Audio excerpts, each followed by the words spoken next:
Hello there, welcome to Market Call. Our guest is Kim Bolton, President and Portfolio Manager at Black Swan Dexteritas.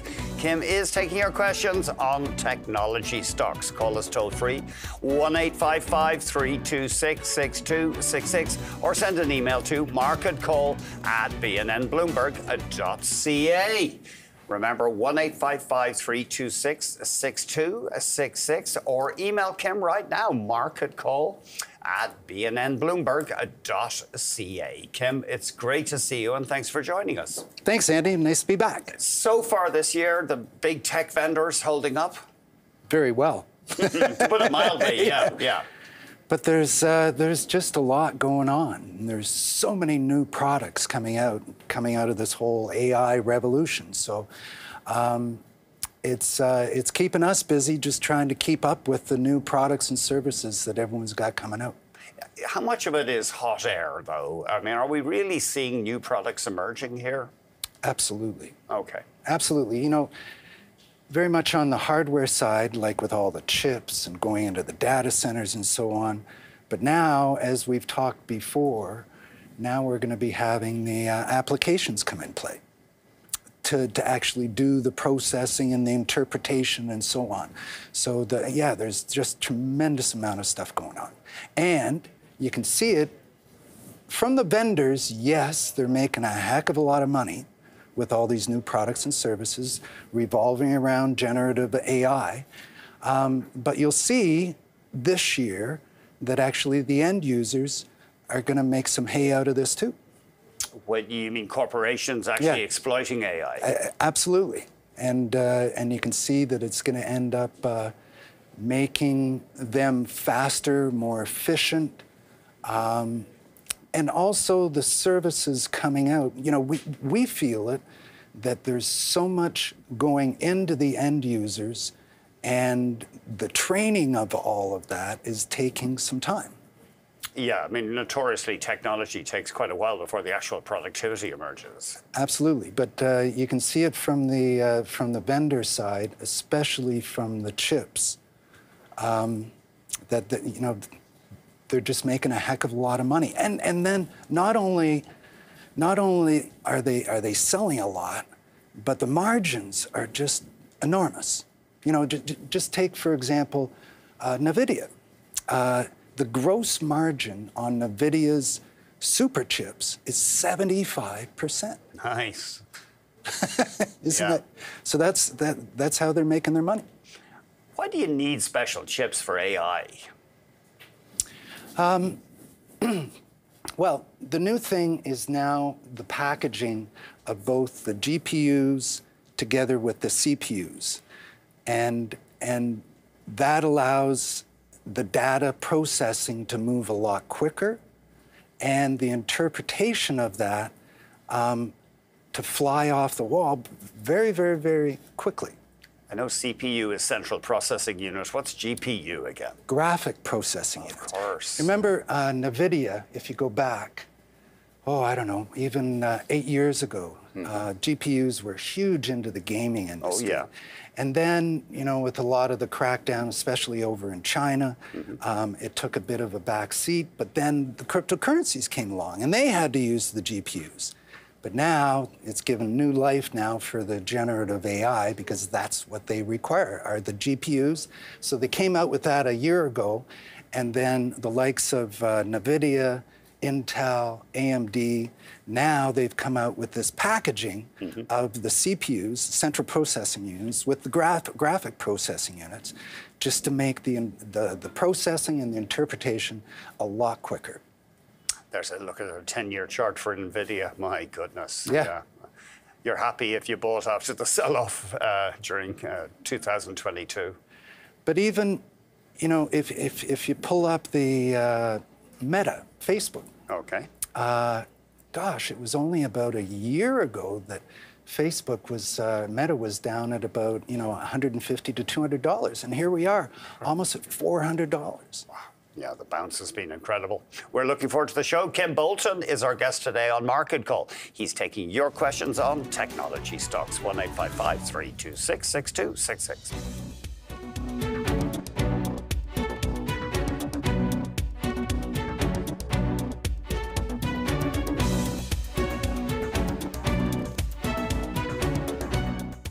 Let's kick off with an email from Andrew. Andrew's curious about Snowflake, the software company. Do you think this company will be integral in the AI space? How do you think the stock will do this year? Well, that sort of plays along with what we were just talking about. You have the chip manufacturers and so on with the GPUs and CPUs, and now you got the applications. So Snowflake is very much involved in the cloud, in the data centers for warehousing and also the processing for companies to do the interpretation of these massive amounts of data.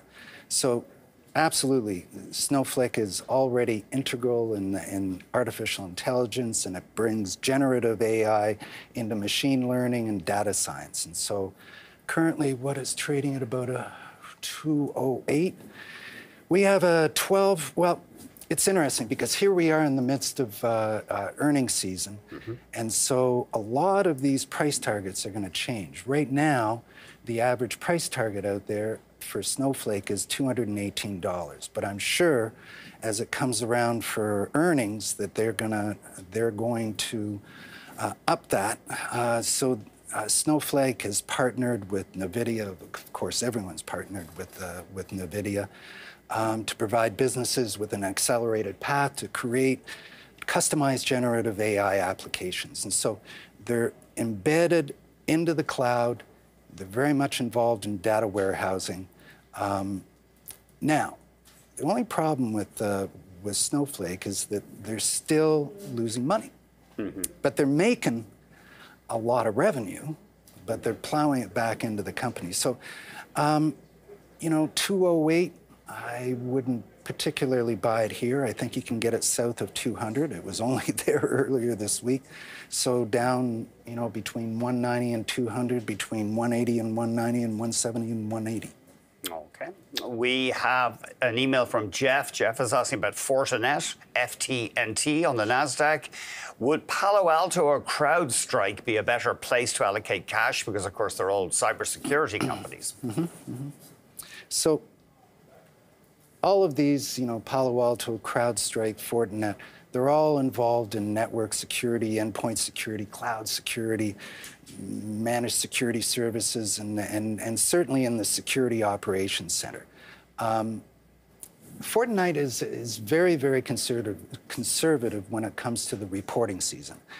And you've seen it the last couple of times where they sort of lowball it and then that stock rolls over. So we actually approach Fortinet more as a trading vehicle. If you're looking for an investment, we would much prefer CrowdStrike. It's powerful yet lightweight solution that unifies the next generation antivirus and threat intelligence, endpoint detection, cyber attack response, and they're sort of the leaders within that group. The other one, sort of up and coming, and there's been some upgrades on it, is SentinelOne. Okay, a name of interest. Yeah. Okay. Yeah. We have Murray calling from Edmonton. Go ahead, please, Murray. Hello, sir. I want to ask about Lumine. I have the stock, and it's up about 65%. Could I get your analysis on the stock, please? And remind us what they do, please. I know it's another software company. So, Lumen Group is the second of the spin-offs coming out of Constellation. Okay. The first one was the Topicus. And so Lumen Group acquires and strengthens and grows vertical market software businesses in the communications and also the media industry. I am sure that here at BNN Bloomberg that they probably have their services and their products. You're right, it's actually taken off. We actually bought it, down in the 20s, and then we actually took some profit a couple of weeks ago here when it sort of breached this sort of $30 level.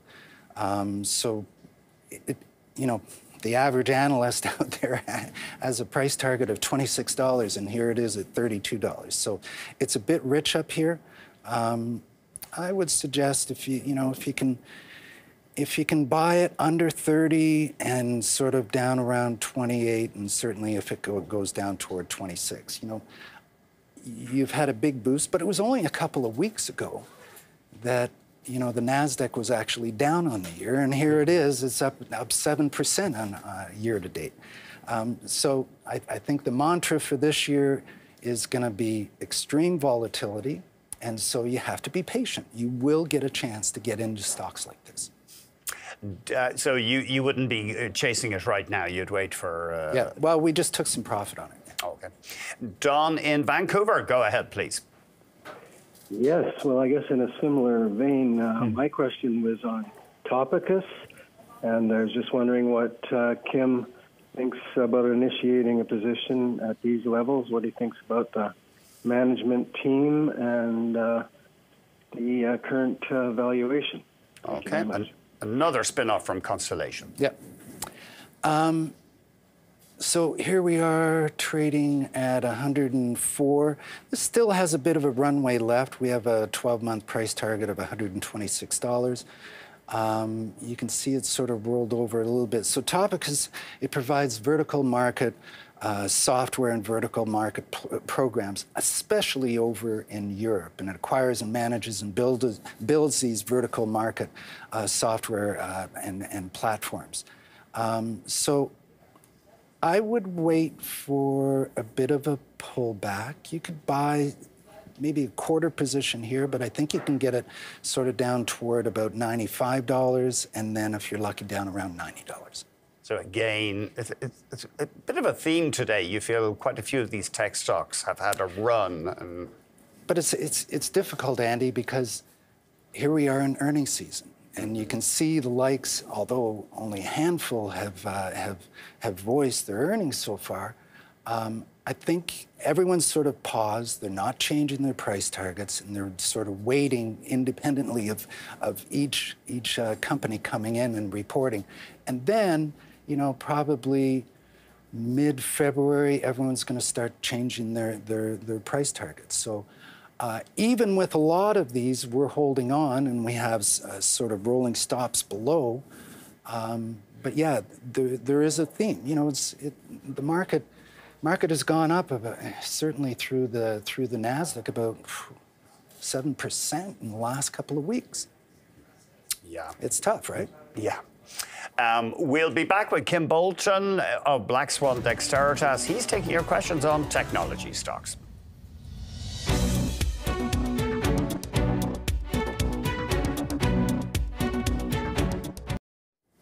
Costa is on the line from Montreal. Go ahead, please. Thank you for taking my call. Pleasure. Gentlemen, Mr. Bolton, my favorite company, Constellation Software. Can I have your opinion going ahead this year and possibly a price target? I thank you very much. Have a beautiful day. You too, thanks. Thanks, Scott. Well, this is I guess this is the grandfather of Lumen and Topicus, right? So here, I last had it trading just above 3,600. You know, the average analyst out there actually has a price target of $3,320. And so it's blowing through that. And right now, yeah, what is it, 3,690? Yeah, just under 3,700, yeah. So we still own it, even though it's gone through a lot of the price targets, but we'll get some visibility when they come in and report. So, you know, over the last 10 years, they've actually acquired 260 companies. And so it's an interesting, you know, take, for example, Microsoft. Microsoft has a number of products and services, and they do sort of horizontal market integration. In other words, they go across a whole bunch of industries. Constellation, on the other hand, is known for its vertical market software companies. So But when you say vertical market, what do you mean? So, like, it's like a silo. So they'll get into engineering or into hotels. Specialized. Right, yeah, right. Yeah. And then they'll go out and search out, for example, engineering companies, and they'll have a specific software company that they will have bought, and then they'll go out and actually start servicing all the engineering companies. So they have 6 operating segments. They have Valeris Group, which focuses on acquiring businesses that are involved in agribusiness and financial services. They have Harris Computer Systems that is more geared toward the public sector and healthcare side. They have Jonas Software. They got 70 companies in that company, and that is geared specifically toward hospitality and construction companies. And then they have Perseus and then a couple others. So it's a money-making machine. Now, it's interesting because a lot of people say, well, if they bought 260, if they buy another one, is it really going to, move the needle, right? Yeah. But they seem to be able to acquire these companies, cross-sell across them, and they just keep on making money. So right now, you could buy it here. I think you can probably see it down toward about $34.75, and then maybe down around $3,300. You could buy another third. Oh, okay. So you wouldn't be jumping in right now? Yeah. Then? Okay. We have Scott calling from Ontario. Go ahead, please. Oh, good morning to you too. Kim, my question is on Marvell. I'm thinking we're kind of like in a tech bull market, and I'm just wondering, my average cost on the stock is like $64. And the last time you were on the program, you were mentioning maybe purchasing it on when it's going down. Now, from that time you were last on, it hasn't. It's gone up. So I'm just curious, at a $64 entry level, would you buy on an upside and dollar cost average, or would you wait for this kind of tech bullish market to come back and, let's say, within 2 months? I just want to know your thoughts on that. And if you have a target price on the stock, I know it has been upped in recent days. Thanks so much, and I'd like to hear from you. Thank you. Bye-bye. Thanks, Scott. That was a mouthful. Mm-hmm. And I'm going to sound like a broken record, but just because we're at the start of the earnings season, people haven't really sort of, well, they haven't been able to adjust because they haven't got the data. And so the average analyst out there actually has a 12-month price target on Marvell at $68, and here we are at $72.75. Scott, if you own it at around 64, I'd almost, and you could do this with a lot of the companies that have sort of blown through their price targets and they're waiting for the new earnings to come in to adjust and so on. You could write some calls if you have enough stock. If you have more than 100 shares, you could write some calls on that, sell some calls. Upwards of, and volatility is pretty high, so you get a pretty good premium out of that. So you could sell, Scott, maybe sell a call upwards of like $74, $75. Okay. So sorry, just to clarify, you would buy the calls to let you get the stock, you mean? No, but you could sell it up above. I'm sorry. Yeah, right, yeah. right. So you hedge your risk. So here you are at $72.75.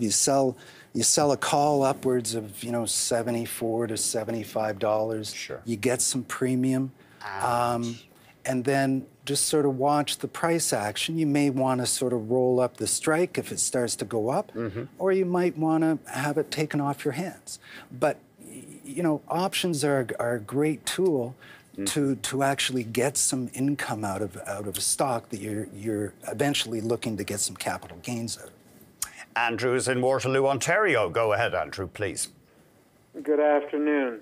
Always nice to see your smiling face there, Andy. Oh, thank you. Mr. Bolton, I'd like to get your opinion on the company Synopsys and its position in the whole AI scheme of things. and whether you think this is a company that can be held for a long-term hold, and do you have a price target for it? Thank you very much for taking my call. Thanks a million. Thanks very much. Wow, 552. I think when I was talking about, I think it was a top pick back in December 27th. And it was just sort of around that 490 level. So once again, hey, you might want to write some calls up here. So let me just sort of back up. So Synopsys provides electronic design automation software products used to design and test integrated circuits. So again, they're in sort of the application now. The big deal is that Synopsys a couple of weeks ago just bought Anesys. And Anesys is into visualizations and simulations out there. Now, they paid a pretty penny for it. It's $35 billion. Synopsys is only about an $80 billion company. So it was a big ticket, but there were a lot of people looking at it, all the way from Cadence to Autodesk and so on. So the average analyst out there actually has a 12-month price target of 610, so you can still own it here. And you know, if you can buy it down closer to 520, and then of course down, you know, just south of 500, it'd be a good idea. Okay, we're going to take a quick break. When we come back, we'll check out Kim's past picks.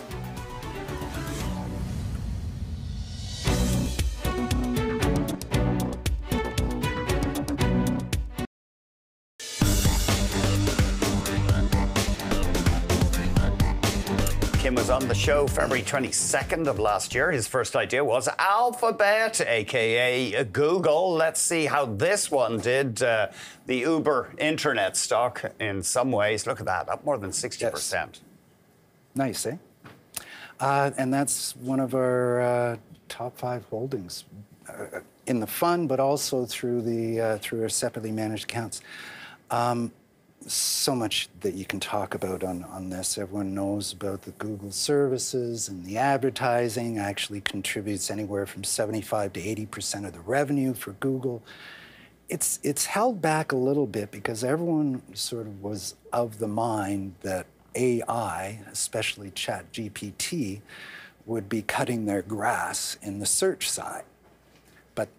However, Google has done a phenomenal job in actually bringing out new products. But one area that, you know, people don't talk a lot about are the other bets, and that's sort of the hidden gem because it really has a valuation of nothing. But you know, there are, you know, in the other bets, they sell internet, they sell TV services, but you know, they also have Waymo, and now that Cruise, the GM autonomous vehicle, is sort of off the market.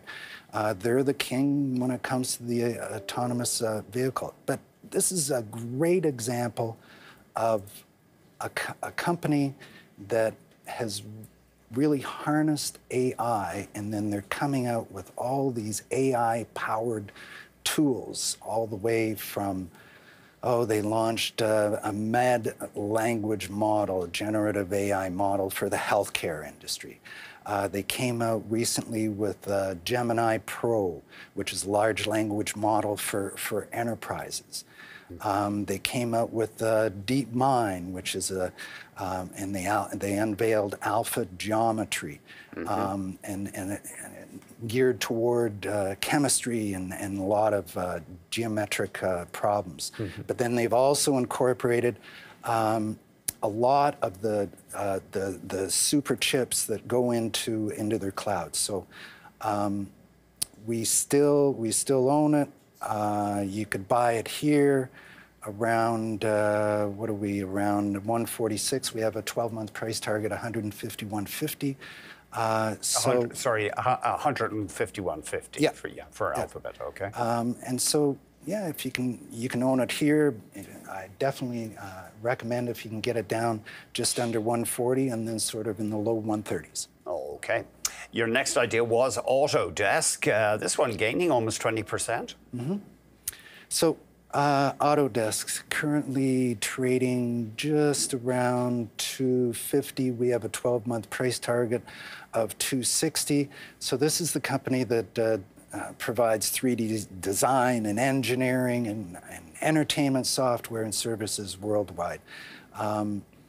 And they recently, you know, these are the guys that came out with CAD. And so they've actually incorporated CAD, because CAD was always something that was, you know, you had to get trained on, but now they brought in Autodesk AI that helps in creativity and problem solving. With less training. Yeah, with less training. Yeah. We better keep moving here, Kim. We're tight. HP Incorporated, remind us what they do. Is it printers and stuff? So it's printers, PCs, but the big deal about them, and they really sort of haven't moved. The idea is that, you know, PCs, laptops, so on, will be coming back, and they'll go through another cycle. But the big deal about these guys is that they're pivoting here into the networking space, and they just announced pretty recently that they were buying. It's just earlier in January they were buying Juniper Networks for $14 billion in cash. So, you know, the CEO, Neri, he talks about them being sort of the fourth cloud player out there. So, you know, own it here if you can buy it down sort of just south of $28 and just below $27. Okay. We're going to be back with Kim Bolton. He's taking your questions on technology stocks. 1-855-326-6266.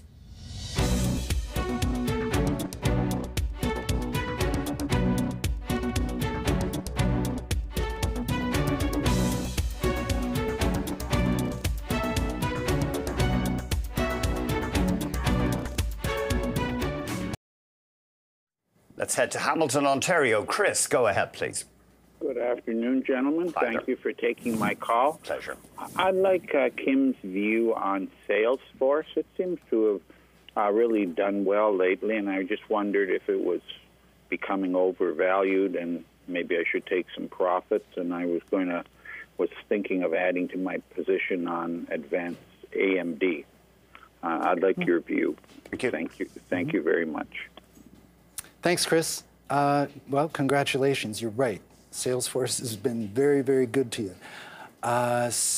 Currently sitting at 280, and actually the average analyst out there, and it sounds like a broken record, it has a price target of 275. So, Chris, what I'd recommend, you could take some profit, but you got to wait until they actually report. And so, once again, I'd suggest that you sell a call. You know, you could sell a call up here, I don't know, around a price of 285, 290. And you can see, you know, what's that high if you go back into, I guess that was like October of 2021. That's going to be some resistance up there. So, and Chris, if you need any help and on the option side, just give us a call at Black Swan. And then, you know, if you do see it come back, I'd add to it sort of down around the 260 and the 250 level. There you go. Okay. We've got Michael calling from Vancouver. Go ahead, Michael, please. Andrew and Kim, thanks so much for taking my call. Pleasure. Kim, my question is on Microsoft. It's had a pretty good run like a lot of the tech stocks have. I just wondered if you see a ceiling on this, if you have a price target. And Kim, I also heard you talk about Alphabet saying it was one of your top 5 holdings. I just wondered at what percent of a holding, when it gets to a certain percent of your overall, that you start to trim. Would it be 5%? Would it be 7%, et cetera? Thanks, fellas. I'll hang up and listen to your response. Have a great day. Thanks. Thanks, Michael. Well, there's a little bit more runway still left in Microsoft, and we have a 12-month price target of 427, and here we are at 404.5. It just has so many horses in the race. Leader in this whole AI revolution. They continue not only to beat in the bottom and the top, but their guidance. They always increase their guidance. And then your question was actually about, so when do we start to trim? Well, we start to trim when stocks get sort of within that sort of 3% of price target. We usually take a third off. At price target, we'll probably take another third, and then we'll sort of figure out, you know, do we have the wrong price target? On maximum percentage holding, we rarely go over 7%. And actually, with in our offering memorandum, we can't hold anything that is more than 10% of the portfolio. So, Michael, good job on holding on to Microsoft. We've got Alan in Montreal. Go ahead, please. Yeah, thank you very much for taking my call, Pleasure. Tim. I've been sitting with PayPal for several years now, very disappointed in it. I wonder what your opinion on it is, if I should hold it going forward, and if you have a definite price target. Thank you. I'll hang up and listen. Thanks, Alan. Well, we were sort of in the same camp as you. We sort of hung on to it, and more recently, you know, when it finally got upwards of $65, we just sort of shaved it because there are other opportunities out there. It's interesting when you look at the likes of like a Morgan Stanley or Merrill Lynch, a B of A, or even Goldman. It's part of their conviction list because it does express a lot of value. I really think that the reason that PayPal has sort of struggled is that it's, you know, in this whole digital processing business, there's a lot of competition. And so that's what sort of held it back. But, you know, we have a 12-month price target, Alan, of $72. So, you know, it's sort of getting in that range of, you know, it's got another, you know, another 5%. So, again, you might want to sell some calls here on it, upwards of the high 60s. But really, Alan, there are some other companies out there that have longer runways. Oh, okay. Kim Bolton is our guest. He's taking your questions on technology stocks. 1-855-326-6266.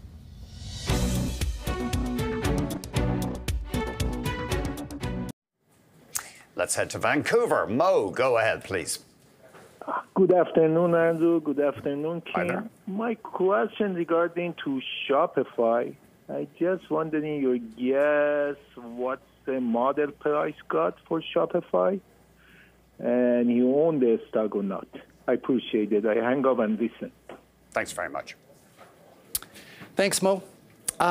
Yes, we own it. We owned more, but we've trimmed it a little bit because, you know, here it is trading at just over $82, and the average analyst out there has a 12-month price target of $74. So,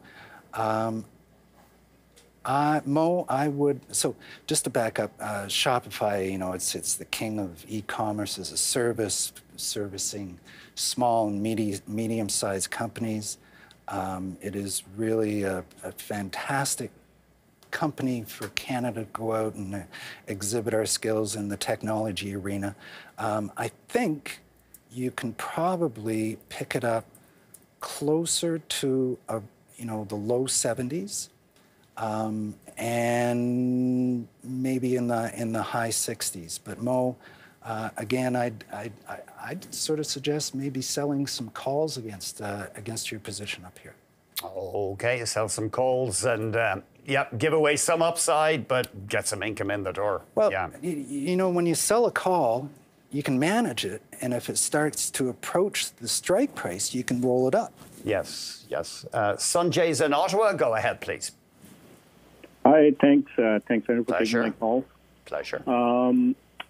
Tim, I wanted to ask you about PayPal before, but you have addressed that in your previous caller answer. So I'm asking about AMD instead. The reason I'm considering AMD is because I have a loss on PayPal, and given your answer, I'm now considering of just getting rid of it because I don't see anything happening with it.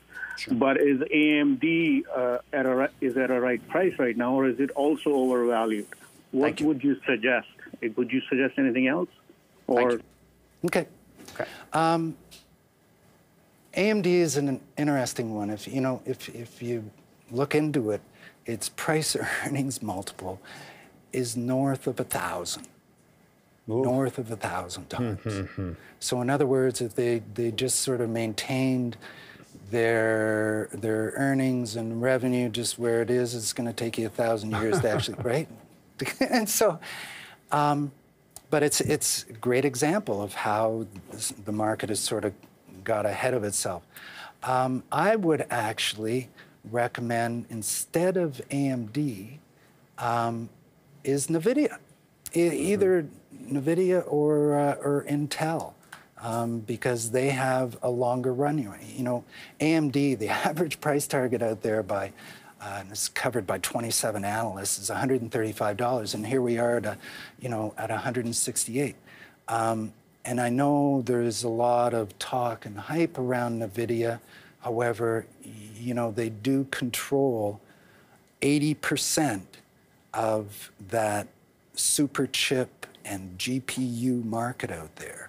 And it's going to be difficult for someone to actually cut their grass on this for a while. So they're still going to be producing a lot of money, and their margins are enormous. Like this is NVIDIA we're talking about, yeah. NVIDIA. So,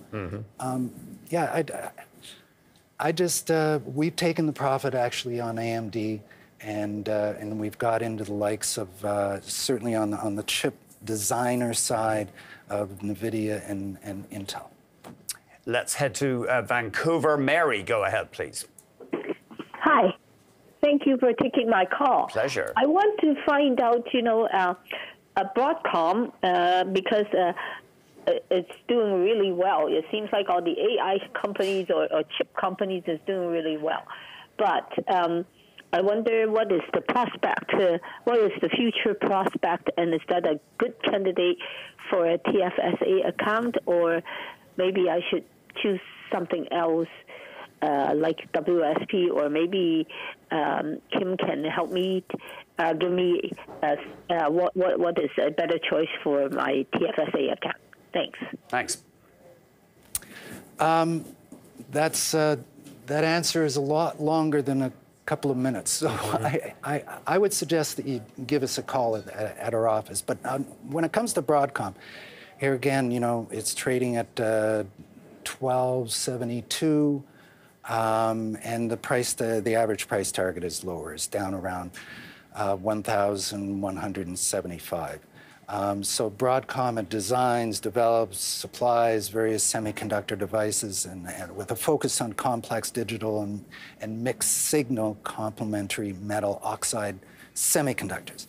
And so I would, if you're looking for an alternative in this space, yeah, I'd steer you in the direction of, again, into NVIDIA and Intel. But I wouldn't go all in. I'd do it in thirds. A third, and if it goes up, well, you own it. And if it goes down, you got another third that you can buy. We're out of time for calls, but don't go away. Kim will be sharing his top picks.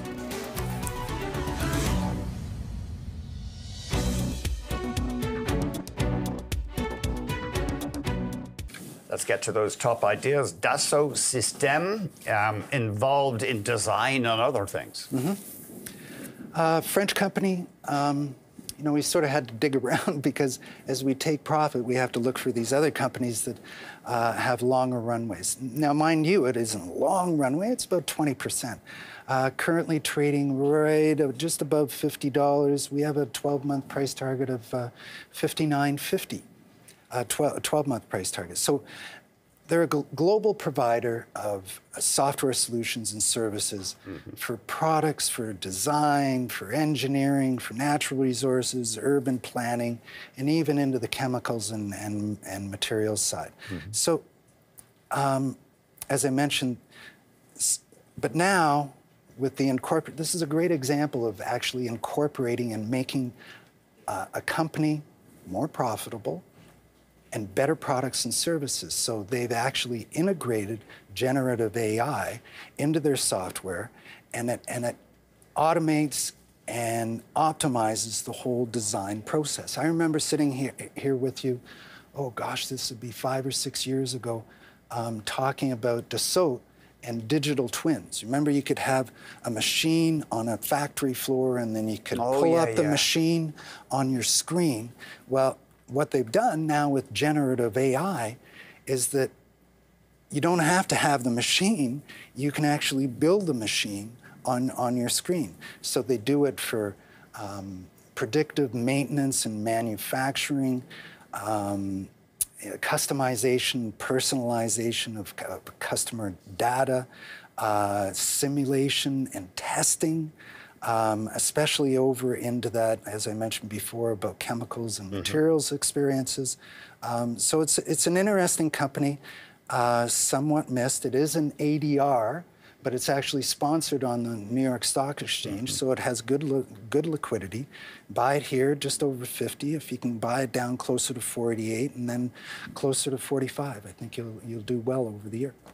NVIDIA, we talked quite a bit about it. Just give us one other fact on NVIDIA, why you like it. Well, I mentioned before that they have 80% market share in the discrete graphic processing unit. But then also with this, maybe I'll just sort of talk about, because they made quite a splash actually at the Consumer Electronics Show in Vegas a couple of weeks ago. And it was phenomenal to see them, all the products that they were bringing out. So they brought out a new GeForce Super Desktop GPU, not just for desktops, but also for laptops. And then they added to that AI software and tools. Then they brought out Tensor. And so I guess the last tidbit I'll tell you about is it was just announced a couple of days ago that Meta, Mark Zuckerberg, bought 350,000 of these NVIDIA H100 GPUs. Wow. 350,000. A third of a million of them. Now, if you and I were to go out and purchase one of those GPUs, it's about $38,000. I'm sure he got a discount on it, but he bought 350,000. So I guess the moral of the story is that this AI revolution is still in the early innings. You can still buy the vendors, and you'll see the impact into the end users. Yeah. Okay, your final idea is Adobe. Yeah, I haven't mentioned this one in a while, but so this is sort of the one-stop shop for product design, content creation, marketing, web and mobile commerce. Currently trading it's around $6.15. And it still has a bit of a, $6.14. It still has some runway in front of it. We have a 12-month price target of $672. And likewise, they have so many developments going on in artificial intelligence and the image generating technology is integrated into, for example, Photoshop.